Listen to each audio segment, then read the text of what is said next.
नमस्कार, मेरा नाम है शिवम दत्त मेहता और आप देख रहे हैं रणक्षेत्र। जी हां, आज मुद्दा चुनाव का ही है और कांग्रेस से जुड़ा है और मुद्दा है तेलंगाना के मुख्यमंत्री का। तेलंगाना से सीएम पद के लिए रेवंत रेड्डी ने शपथ ले ली है। कहना गलत नहीं होगा कि तेलंगाना में रेवंत राज की शुरुआत हो चुकी है। पूरे चुनाव प्रचार के दौरान कांग्रेस लगातार बीजेपी पर हिंदुत्व को लेकर पलटवार करती रही। यहां तक कहा गया कि बीजेपी धर्म की राजनीति कर रही है, हिंदुत्व और जातिवाद लाकर देश का बंटवारा करना चाहती है। लेकिन 5 राज्यों में से सिर्फ एक जगह कांग्रेस अपना जमा पाने में सक्षम रही है और वो राज्य रहा तेलंगाना। कांग्रेस के सीएम उम्मीदवार रेवंत रेड्डी को हिंदुत्ववादी नेता कहा जाता है। रेवंत रेड्डी को भाजपाई कांग्रेसी कहना भी अतिशयोक्ति नहीं होगी, ज्यादा नहीं होगा। रेवंत रेड्डी हमेशा से अपने हिंदुत्ववादी होने का प्रमाण भी देते आए हैं। कई सबूत भी आप उनके देखेंगे, कई मीडिया रिपोर्ट्स, कई वीडियोज उनकी सामने आई है। चाहे वो उनका 100 राम मंदिर बनाने का बयान हो, उस पर जो बात कही गई, या गौ पूजा करते उनकी तस्वीरें जब साझा की गई। ऐसा माना जा रहा है कि सनातन विरोधी जो आरोप कांग्रेस पर लगता है होने का, ने हिंदुत्व कार्ड खेलने की कोशिश की है और वो पार्टी सफल भी हो गई है। आए दिन कांग्रेस के नेताओं के हिंदू विरोधी बयान भी सामने आया करते थे। ऐसे में रेवंत रेड्डी को सीएम बनाना क्या कांग्रेस का हिंदुत्व कार्ड खेलने का प्रयास था? बता दें कि रेवंत रेड्डी कृषि से जुड़े एक गैर राजनीतिक परिवार से आते हैं। उन्होंने हैदराबाद यानी भाग्यनगर के एवी कॉलेज से आर्ट्स में ग्रेजुएशन किया। वहां उनकी पहचान राष्ट्रीय स्वयंसेवक संघ यानी आरएसएस की छात्र शाखा यानी एबीवीपी के सक्रिय कार्यकर्ता और नेता की थी। पहली बार 2009 में कोडंगल निर्वाचन क्षेत्र से रेवंत रेड्डी टीडीपी के विधायक चुने गए। अगले चुनाव में फिर टीडीपी विधायक बने। 2018 में केसीआर की लहर में वह पटनम नरेंद्र रेड्डी से लगभग 9000 वोटों से हार गए। वह 2 बार विधान परिषद में चुने गए। इसके बाद साल 2019 में मलकाजगिरी से सांसद भी रहे। आइए देखते हैं हमारी एक खास रिपोर्ट और उनके बारे में और गहनता से जानते हैं।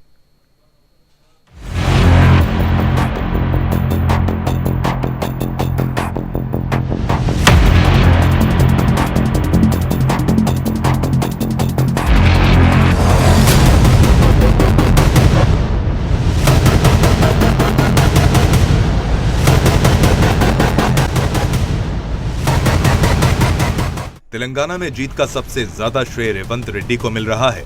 यही वजह है कि सीएम पद के लिए सबसे ज्यादा चर्चा रेवंत रेड्डी की रही और आज उन्हें सीएम पद की शपथ भी दिलाई गई। रेवंत रेड्डी तेलंगाना में कांग्रेस के उन 3 लोकसभा सांसदों में शामिल हैं जिन्होंने 2019 में जीत हासिल की थी। तेलंगाना में जीत का सबसे ज्यादा श्रेय रेवंत रेड्डी को दिया गया। यही वजह है कि सीएम पद के लिए सबसे ज्यादा चर्चा रेवंत रेड्डी की रही। तेलंगाना विधानसभा चुनाव के नतीजों से एक दिन पहले भी रेवंत रेड्डी पार्टी कार्यकर्ताओं के बीच पहुंचे तो उनके समर्थन में सीएम सीएम के नारे लगाए गए। रेवंत रेड्डी तेलंगाना विधानसभा चुनाव के प्रचार के दौरान कांग्रेस का चेहरा बने रहे। वे प्रचार के दौरान हमेशा राहुल गांधी और प्रियंका गांधी के साथ नजर आए। तेलंगाना का गठन 2013 में हुआ था। इसके बाद ये तीसरा चुनाव है। आपको बता दें, रेवंत रेड्डी को हिंदुत्ववादी नेता कहा जाता रहा है। उनके कई हिंदूवादी बयान आते रहे हैं, चाहे वह 100 राम मंदिर बनवाने की बात हो या गौ पूजा करते हुए उनकी तस्वीरें। साथ ही उनका रिश्ता आरएसएस से भी जोड़ा जा रहा है। राजनीति में औपचारिक शुरुआत रेवंत रेड्डी ने एबीवीपी के साथ की थी, जिसके बाद तेलुगु देशम पार्टी से जुड़े और फिर कांग्रेस में आ गए। ऐसे में कांग्रेस नेताओं के हिंदू विरोधी बयान और बीजेपी पर हिंदुत्व की राजनीति का ठीकरा फोड़ना क्या कांग्रेस का कॉन्ट्राडिक्टरी बयान नहीं माना जाएगा? ओवैसी ने तो रेवंत रेड्डी को आरएसएस अन्ना तक कह दिया है। रेड्डी 2009 में आंध्र की कोडांगल से टीडीपी के टिकट पर विधायक चुने गए। 2014 में वो तेलंगाना विधानसभा में टीडीपी के सदन के नेता चुने गए। 2017 में रेवंत रेड्डी कांग्रेस में शामिल हो गए। हालांकि वे 2018 में विधानसभा चुनाव हार गए, जिसके बाद कांग्रेस ने उन पर भरोसा जताते हुए 2019 लोकसभा चुनाव में मलकाजगिरी से टिकट दिया। इसमें उन्होंने जीत हासिल की। 2021 में कांग्रेस ने उन्हें बड़ी जिम्मेदारी देते हुए प्रदेश अध्यक्ष बना दिया। तेलंगाना कांग्रेस बीजेपी के हिंदुत्व के एजेंडे को अपना रही है। रेवंत रेड्डी ने कहा था कि अगर उनकी पार्टी सत्ता में आती है तो वह राज्य के 100 विधानसभा क्षेत्रों में से हर एक में 10 करोड़ की लागत से राम मंदिर बनाने पर विचार करेगी। भद्राचलम में प्रसिद्ध सीता राम मंदिर से कांग्रेस की हाथ से हाथ जोड़ो यात्रा शुरू करने के दौरान रेवंत रेड्डी ने कहा कि भद्राचलम में राम मंदिर बनाया गया था। हमारी पार्टी के नेताओं ने मुझसे कहा कि पूरे 100 विधानसभा क्षेत्रों में से प्रत्येक में राम मंदिर होना चाहिए।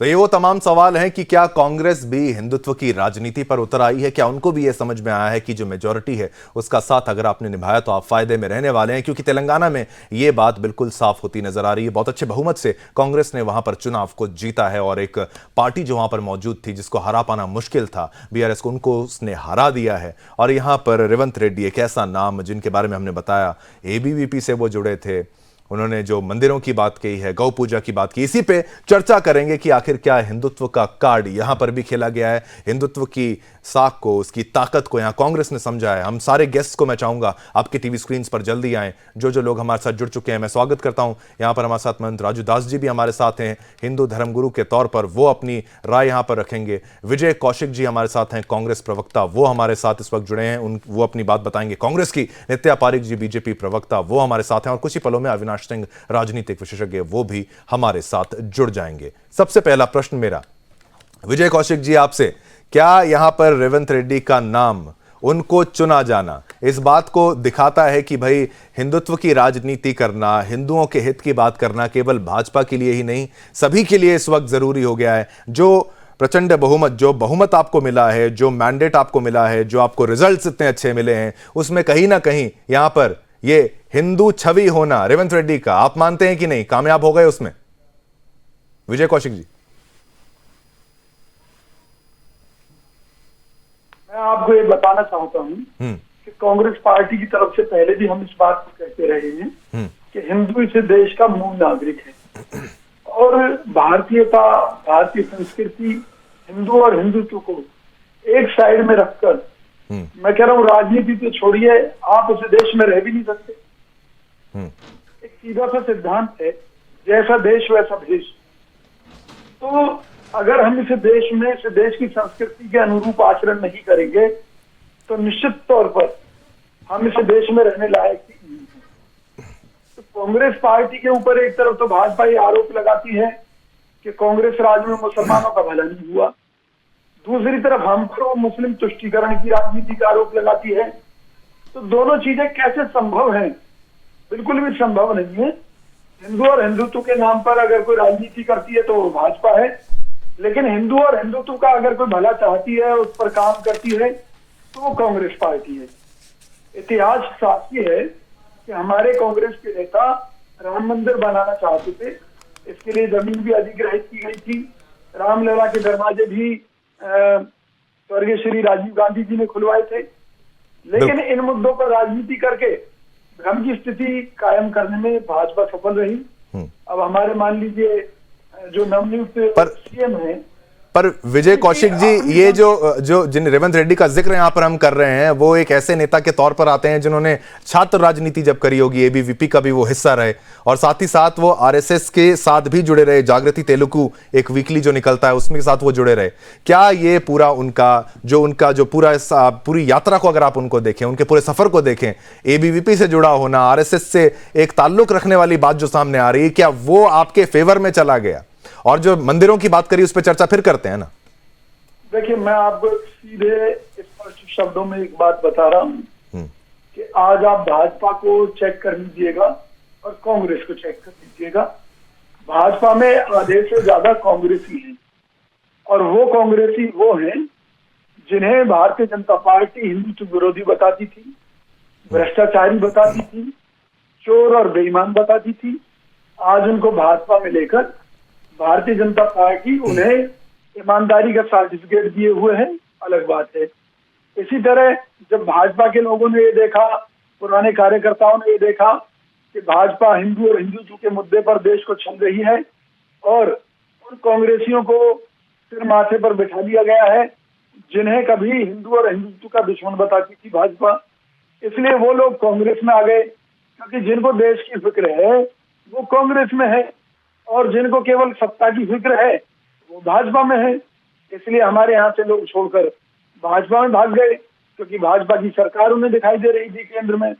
इसी तरीके से जो देश की सोचते थे, ठीक है, वो भाजपा छोड़कर आप ये कह रहे हैं कि भाजपा में भी कांग्रेस के ही नेता हैं जो वो गए थे, लेकिन यहाँ पर जो वादे किए गए थे, जो बयान यहाँ पर रेवंत रेड्डी के आए थे, जो गौ पूजा करते हुए उनकी तस्वीर सामने आई थी और फिर 100 राम मंदिर बनाने की बात, नित्य पारिक जी, यहाँ पर कुछ बदलाव क्या आपको कांग्रेस में लगता है? भाजपा की तरफ से ये कहा जाता है कि भाई एंटी हिंदू पूरा उनका प्रोपेगेंडा रहा है कांग्रेस का, लेकिन अब यहां पर देखा जा रहा है कि भाई यहां पर हिंदुओं को लुभाने की बात कही जा रही है। 100 राम मंदिर, 10 करोड़ एक जिसमें खर्चा आएगा हर मंदिर पर, ऐसा वादा भी किया गया, ऐसे बयान भी सामने आए। तो क्या अब कांग्रेस भी वही कर रही है जो भाजपा करना चाहती थी? नित्या पारिक जी, नित्या पारिक जी, आप अपना अनम्यूट कर लीजिए वहां से, शायद आपका ऑडियो नहीं आ रहा इसको लेकर। जी, सभी को जय श्री राम। जय श्री राम। जैसा कि भाजपा ने कांग्रेस को कहा कि वो एक हिंदू विरोधी है या मुस्लिम विरोधी, जो भी बातें यहाँ पे चल रही थी, उस पर मैं ये बताना चाहूंगी कि 70 साल से कांग्रेस ने सिर्फ देश को लूटा है। 70 साल से हम देखते आए हैं कि इस कांग्रेस के परिवार ने मिलकर, गांधी परिवार ने मिलकर देश को लूटा है। और कर्नाटका का भी जो हाल हुआ है वो किसी से छुपा नहीं है, हमने लास्ट इलेक्शन में देखा है। इस इलेक्शन में अब उनकी बारी, उन्होंने तेलंगाना पे अपना कब्जा किया कैसा? तेलंगाना में कोई धर्म की राजनीति नहीं खेली गई, तेलंगाना के वोटर्स को फ्रीबीज का झांसा दिया गया है। जो मतदाता है उन्हें अपने झूठे दिलासे, जो झूठे वादे किए हुए हैं, उनके थ्रू ही सिर्फ इन्होंने ये इलेक्शन जीता है, क्योंकि इनका काम सिर्फ सत्ता में आना है। लेकिन ये नहीं है कि जो जनता, लेकिन नित्या पारिक जी, नित्या जी अगर ये कह रहे हैं 100 राम मंदिर बनाएंगे, तो क्या भाजपा की तरफ से भी स्वागत होगा? हम तो स्वागत करेंगे कि भाई अगर 100 राम मंदिर, मैं कहता हूं हजारों राम मंदिर बनाए जाएं हर कोने कोने में। जी, गली गली में राम मंदिर बनाए, हम सब उनका समर्थन करेंगे, जरूर समर्थन करेंगे, लेकिन बनाए तो सही। कथनी और करनी में फर्क होता है। आज मैनिफेस्टो आप देखिए, मैनिफेस्टो में उन्होंने बड़ी बड़ी बातें की है, फ्री बसेस की बातें की है, महिलाओं को हर महीने क्या बोलते हैं, महिलाओं को 5,000 रुपए देने की बात की, 15,000 रैतु बंधु देने की बात करी है। वो चुनावी वादे एक रहे, चुनावी वादे तमाम पार्टियां करती हैं, और बिल्कुल जो अंततः जीत जब होती है तो उसमें भावनात्मक रूप से भाजपा जो भी वादे करती है वो निभाती है। भाजपा बड़े बड़े ऐसे वादे नहीं करती जो निभा ना सके। भाजपा वही वादे करती है जो निभाती है। ये एक राय अविनाश जी की भी ले लेते हैं।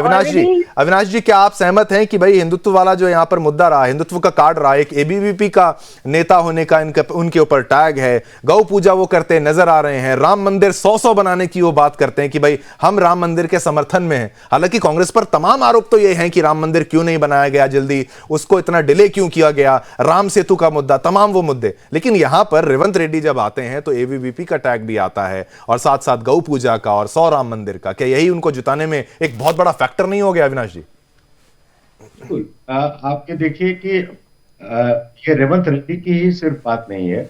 जब से इस देश में खास करके मोदी जी की सरकार आई है और राम मंदिर का जब 90 के दशक में मूवमेंट चला, तो कहीं कहीं कल्चरल नेशनलिज्म को बढ़ावा मिला। और रेवंत रेड्डी जी जब एबीवीपी के राजनीति में होंगे या जो करते होंगे, तब ये मुद्दा ज्वलंत मुद्दा था और उसी के साथ वो पले बढ़े। तो जो भी वो काम कर रहे हैं केवल हिंदुत्व की बात नहीं है, वो पूरे हिंदुस्तान की बात है, क्योंकि हमारा मूल डीएनए तो हिंदुत्व का ही है। जहां तक कांग्रेस की परछाई का सवाल है, आप देखिए कांग्रेस की जो शीर्ष लीडरशिप है, राहुल गांधी की, सोनिया गांधी की, प्रियंका वाड्रा की, उनके इर्द गिर्द जो लोग रहते हैं, कई बार आपने देखा होगा कि उनके यूपी के जो आचार्य हैं वो खुद अपनी पार्टी के खिलाफ लिखते हैं और बोलते हैं ये हिंदुत्व के खिलाफ पार्टी है। हमने राहुल गांधी को कई बार चुनावी हिंदू भी बनते देखा है। बट जहां तक रेवंत रेड्डी की बात कि उनके साथ एबीवीपी का टैग लगता है।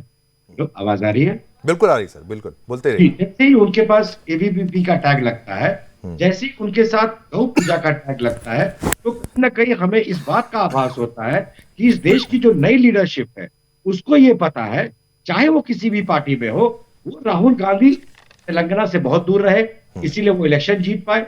ये सिर्फ और सिर्फ रेवंत रेड्डी के कल्चरल नेशनलिज्म की जीत है, रेवंत रेड्डी के अपब्रिंगिंग की जीत है। तो ये बिल्कुल ठीक है। आपकी बात का अगर मैं सार निकालूं तो यहां पर आपको लगता है कि जो कल्चर की जीत है और हिंदुत्व वाला एंगल है उसकी जीत है, और शायद प्रभु श्री राम का आशीर्वाद तो यहां पर जरूर रहा होगा। महंत राजू दास भी हमारे साथ हैं, उनकी भी टिप्पणी यहां पर ले लेते हैं। रेवंत रेड्डी को आप कैसे देखते हैं? एक कांग्रेस के नेता होने के बावजूद एबीवीपी के होने के साथ साथ गौ पूजा करते हुए 100 राम मंदिर की बात कहने वाली उनका जो बयान है वो भी चर्चा में रहा और अंततः उनकी जीत हो गई। और ये ठीक है, तमाम जो उन्होंने वादे किए थे मैनिफेस्टो में वो तो तमाम पार्टियों ने किए थे, क्या देना है नहीं देना वो अलग बात है, लेकिन क्या यहाँ प्रभु श्री राम का आशीर्वाद मिल गया? क्या इस चलते वो जीत गए?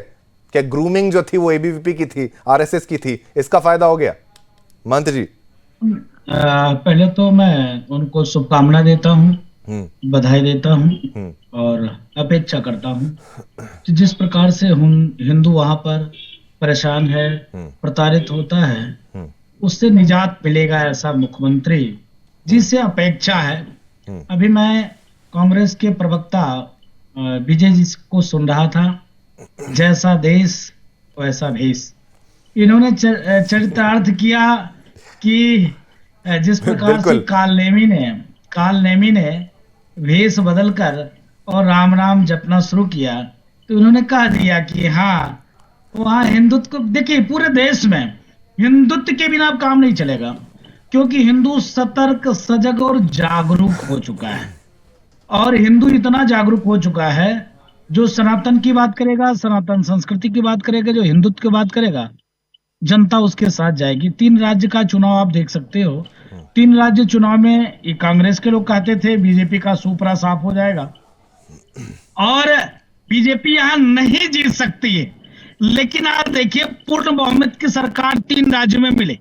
आपने अभी कहा कि जिस प्रकार से रेड्डी बंधु गौ माता का पूजा करना, विधानसभा में ये कहना कि हर विधानसभा में एक राम मंदिर का निर्माण हम करेंगे, उसी का परिणाम स्वरूप है कि आज वहां पर कांग्रेस को विजय मिली है।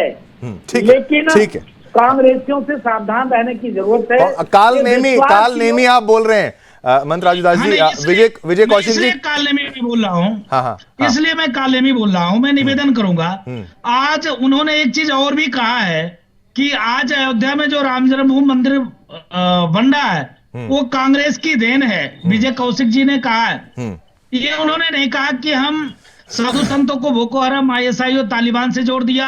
ये उन्होंने नहीं कहा कि निहत्थे राम भक्तों के ऊपर गोलियां चलवाई। ये उन्होंने नहीं कहा कि इतने वर्षों तक राम जी को टेंट में रखा। ये उन्होंने नहीं कहा कि हम राम को काल्पनिक कहा। ये उन्होंने नहीं कहा कि अभी जो स्थिति चल रही थी पूरे देश में कि कोरोना है, डेंगू है, मलेरिया है, टाइफाइड है, सनातन उन्मूलन करके कार्यक्रम चलाना, रामचरितमानस फाड़ना, जलाना, प्रतिबंध करने की बात करना, तो हिंदू और हिंदुत्व में फर्क बताना, तो ये काल नेमी वाला ही रूप है। इसके नाते मैंने कहा, और मैं माननीय मुख्यमंत्री जी को बधाई देता हूं कि मुख्यमंत्री जी हिंदुत्व को आगे लेकर चले। इसके नाते उनको विजय कौशिक जी, महंत राजूदास का अगर बयान का सार, बिल्कुल मैं आपके सार, महंत जी का बयान का सार अगर देखा जाए तो कोई हिंदुत्व की अगर बात करता है तो देश की जनता उसको स्वीकार करती है, लेकिन ये तो प्रतीत होता ही था ना कांग्रेस की जितनी भी पूरी कार्यशैली पर अगर आप देखा जाए कि भाई हिंदुओं को थोड़ा सा दरकिनार किया जा रहा था। राम को काल्पनिक की भी बात की जाए, अगर उसका कहां से उसकी उत्पत्ति हुई तो राम सेतु प्रोजेक्ट के चलते, उसको समुद्रम प्रोजेक्ट के चलते ये जो आरोप लगाए गए, कोर्ट में मामला चला गया, उस पर भी ये सवाल कि भाई राम असल में है नहीं है, ऐतिहासिक है नहीं है, ये सारे मुद्दे वो हैं जिसमें कांग्रेस घिरती चली आई है। लेकिन अब एक ऐसा व्यक्ति सामने आ रहा है जो 100 राम मंदिर बनाने की बात कर रहा है, तो क्या वो वाकई बनने वाले हैं या फिर ये भी एक चुनावी वादे के तौर पर सामने आया था और ये टल के रह जाएगा? शिवम भाई, सबसे पहली बात जो महंत राजूदास जी ने कहा है कि काल नेमी राक्षस से तुलना की है, जैसा देश वैसा भेष के बयान को, तो मैंने स्पष्ट कर दूं कि हमारा देश और हमारा वेश तो स्पष्ट है। ये काल नेमी वाली बात भाजपा नेताओं के ऊपर लागू होती है, कांग्रेस नेताओं के ऊपर नहीं, क्योंकि देश की आजादी में एक बहुत बड़ा योगदान कांग्रेस के नेताओं का रहा है। इस देश को तरक्की की ऊंचाइयों पर ले जाने में योगदान कांग्रेस के नेताओं का रहा है। अगर कांग्रेस के नेता काल नेमी राक्षस होते तो आज ये देश कभी का बिक चुका होता। मोदी सरकार देश के संसाधनों को बेच रही है, हो सकता है कि आने वाले समय में कोई देश को भी बेच दे, लेकिन कांग्रेस के रहते विजय कौशिक जी, आप कभी नहीं हो पाएगा, ये मैं दावा करता हूँ। दूसरी बात, महंत जी ने कहा कि रामलला को टेंट में रहना पड़ा। इस देश में किसी की औकात नहीं है कि जो रामलला को टेंट में रख सके। रामलला की अपनी मर्जी है, वो कब कहाँ रहे, कैसे रहे। देखिए ये औकात की तो बात ही नहीं विजय जी, औकात की बात तो नहीं है, टेंट में थे कि नहीं थे, ये तो उनकी बात गलत तो नहीं कह सकते ना आप। हम भगवान श्री राम को हम टेंट में रख सकते हैं क्या? वो उनकी मर्जी थी, वो टेंट में रहे, कहाँ रहे, कहाँ ना रहे, ये तो राम की मर्जी है। अरे भगवान को भक्त जहां भी रखेगा भगवान तो वहां रह लेंगे, कुटिया में भी रह लेंगे, महल में भी रह लेंगे ना, वो भगवान की मर्जी है ना, कहाँ रहना चाहते हैं कहाँ नहीं। पर विजय कौशिक जी, विजय में रहना चाहते हैं तो विशाल मंदिर में रहेंगे। विजय कौशिक जी, मैं आपको एक बात का जवाब दे रहा हूँ, कांग्रेस राज में कुछ अफसरों ने कोर्ट में बयान दिया, जो लोग इसमें शामिल थे वो बाद में। नहीं विजय कौशिक जी, आपका ये आपने एक मुख्य बयान ये दे दिया कि भाई यहाँ पर राम मंदिर खुद रामलला खुद चाहते थे तो वो टेंट में रहे, अब खुद चाहते हैं तो वो मंदिर में आ गए। क्या कांग्रेस के टाइम में वो चाहते थे कि मैं टेंट में रहूं और भाजपा आ गई तो मैं मंदिर में चला जाऊं? रामलला ने ये फैसला कर लिया। चाहते थे वो मंदिर में रहे, सुनिए मेरी बात, इसलिए कांग्रेस ने राम मंदिर बनाने की बात की, इसलिए मंदिर के आसपास की तकरीबन 70-80 एकड़ जमीन एक्वायर की गई। ठीक है, आप बीजेपी नहीं चाहती थी, बीजेपी ने टांग अड़ाई, बीजेपी इस मुद्दे पर राजनीति करना चाहती थी। नित्या पारिक जी, आप इनके बयानों से सहमत हैं? आप इनके बयानों से सहमत हैं? ये कह रहे हैं कि रामलला खुद चाह रहे थे कि भाई टेंट में रहना, जब उनकी इच्छा है, हम कौन होते हैं फिर मान जी पर आएंगे? जी, जो रामलला को काल्पनिक कह सकते हैं वो कुछ भी कह सकते हैं। ये क्या है, हिंदुत्व भी आज अगर इनका मुद्दा है तो सिर्फ इलेक्शन जीतने के लिए ही है। ये इलेक्शन मूवमेंट के हिसाब से चलते हैं, जब चाहे तो मुस्लिम बन जाएंगे। अब थोड़ा अगर नेक्स्ट इलेक्शन आया और किसी मुस्लिम एरिया में उनको लड़ना है तो वहां पे मस्जिदें भी बना सकते हैं गली गली में। कांग्रेस ही कुछ भी कर सकते हैं, उनके पास सुपर पावर है, ये हम बोल सकते हैं। अब ठीक है, तो ये रामलला के तो आपने कहा। अविनाश जी, क्या इनके बयानों से आप सहमत हैं? आपने अविनाश जी ने ये कहा था कि भाई चुनावी हिंदू होने का भी टैग यहाँ पर कांग्रेस को लगता है। यहाँ पर राहुल गांधी को ब्राह्मण ही नहीं, जनेऊधारी ब्राह्मण कहा जाता है, जनेऊधारी हिंदू कहा जाता है। मंदिरों में वो जाते हैं लेकिन उसके बाद भी विवाद पैदा हो जाता है। क्या कारण रहा? और लेकिन हिंदुओं की राजनीति को दरकिनार करने का सबसे बड़ा आरोप भी कांग्रेस पर है। राम सेतु प्रोजेक्ट की बात भी अगर की जाए, राम मंदिर की बात की जाए, वो कहते हैं कि हमने दरवाजे खुलाए, हमने शुरुआत की। आप सहमत हैं क्या अविनाश जी? राजूदास जी को जय श्री राम जी। मैं पॉलिटिकल एनालिस्ट के तौर पे कुछ बातें क्लियर करना चाहता हूं, शायद कौशिक जी को अगले डिबेट में मदद मिलेगी।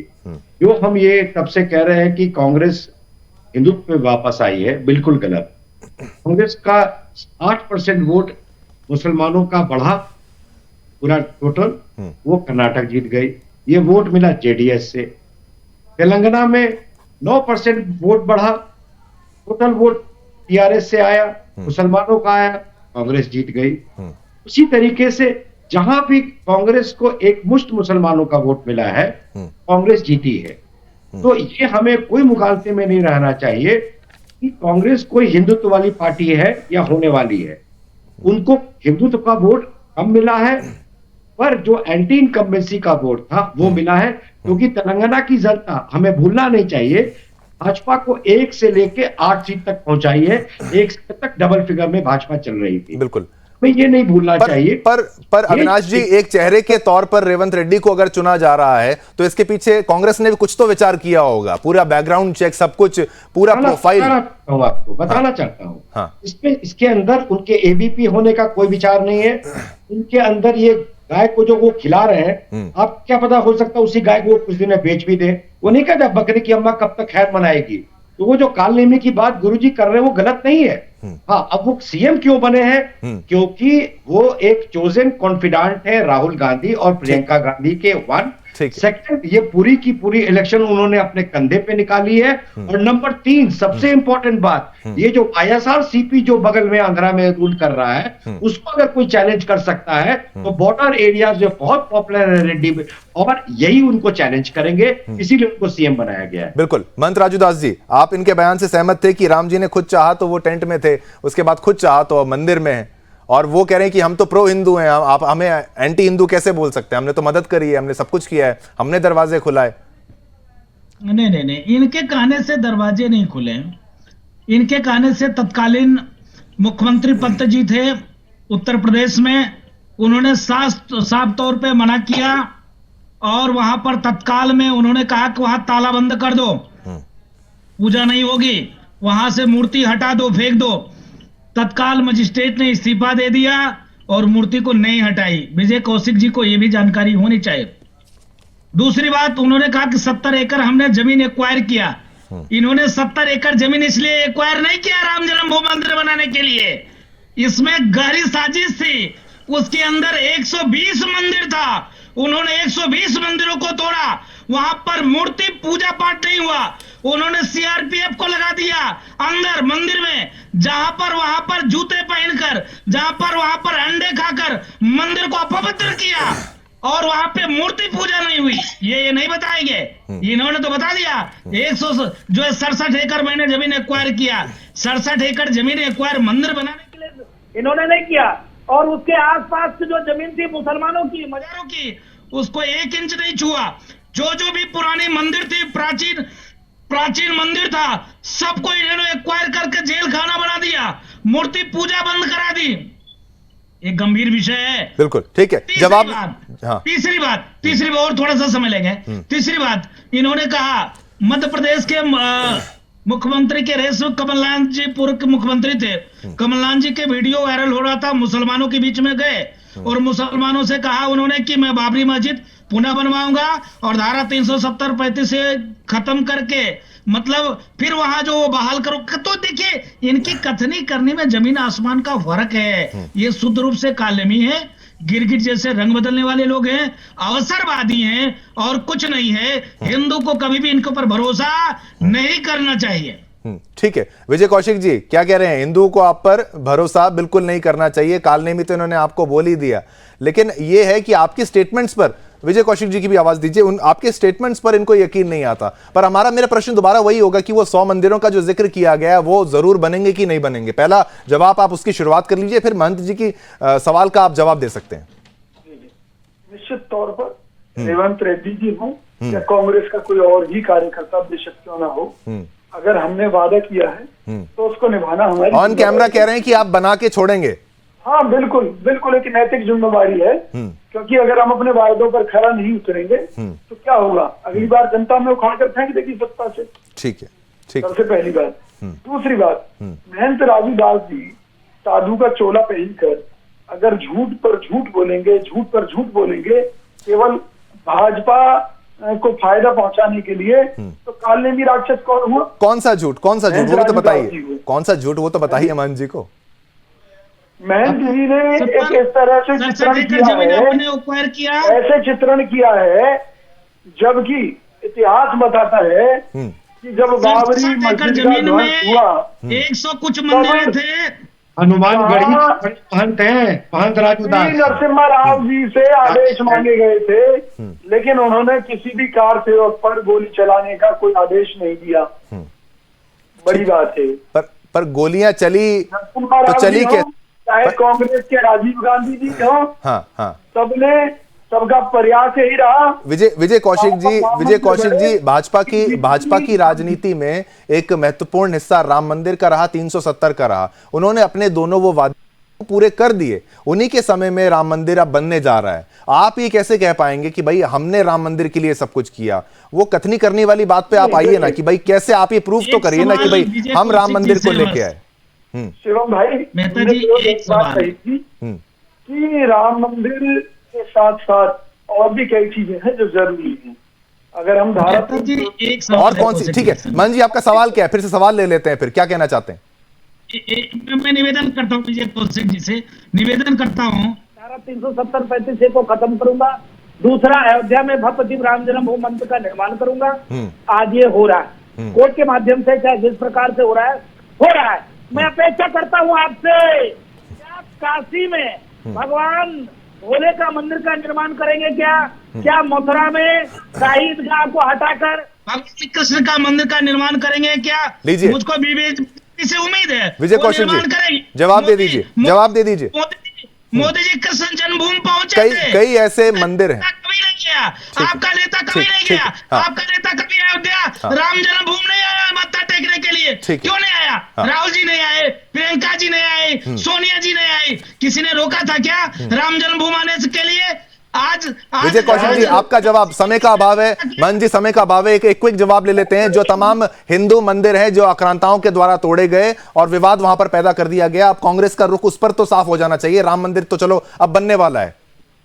देखिए, कांग्रेस पार्टी ये मानती है कि यहाँ हर घर में भगवान राम के मंदिर नहीं, वो जन्म स्थान की बात कर रहे थे सर, जन्म स्थान राम मंदिर के बारे में। कृष्ण जन्मभूमि, कृष्ण संविधान के जन्मभूमि मुताबिक जो कार्य किए जाने चाहिए, ठीक है, चाहे वो ये पार्टी का स्टैंड उठाने की बात हो, नहीं तो बनेगा कृष्ण जन्मभूमि के बाद, कृष्ण जन्मभूमि को लेकर क्या कदम उठाएगी? हाँ, जो इस देश के लिए आपका दिल क्या कहता है, क्या करना चाहिए पार्टी को? जरूरी है। आपका मत क्या कहता है?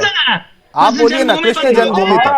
हमारा मत ये कहता है कि आज के समय में जो इस देश के अंदर गरीबी, महंगाई, आप इस मुद्दे को फिर राम से आप गरीबी पर ले गए, आप कृष्ण उस पर ले, कृष्ण जी वाला मुद्दा आप गरीबी पर ले गए। ठीक है, बिल्कुल समय का अभाव है, सभी की अविनाश जी, महन जी, विजय जी, नित्या जी, बिल्कुल कैसे इसी को कालमी कहते हैं, बिल्कुल इसी को कालमी कहते हैं। नहीं, ठीक है, ये वार पलटवार तो चलता रहेगा, लेकिन यहाँ पर जो जवाब थे वो स्पष्ट रूप पे साफ तौर पर नहीं है। सभी का धन्यवाद करना चाहूंगा, महन जी का, विजय जी का, अविनाश जी का, नित्या जी का, सभी का बहुत बहुत धन्यवाद। तो ये मुख्य मुद्दा है, क्या रेवंत रेड्डी जो वहां पर जीत गए, क्या उन पर जो एक हिंदुत्ववादी नेता होने का, एक हिंदू नेता होने का जो उन पर तमगा है, जो टैग लगा हुआ है, जो एबीवीपी से वो जुड़े हुए थे, ये उसको क्या उनको फायदा मिला है? क्या उनको इस बात का फायदा मिला है कि गौ पूजा की है? क्या उनको इस बात का फायदा मिला है कि वो जो 100 राम मंदिर बनाने की बात कह रहे हैं 10 करोड़ की लागत से हर एक मंदिर पर मर लगाकर, क्या इसका उनको फायदा मिला है? ये तो आने वाला वक्त ही बताएगा कि क्या वाकई वहां पर मंदिर बनते हैं, और अगर मंदिर बनते हैं तो हर एक हिंदू के द्वारा इसका स्वागत ही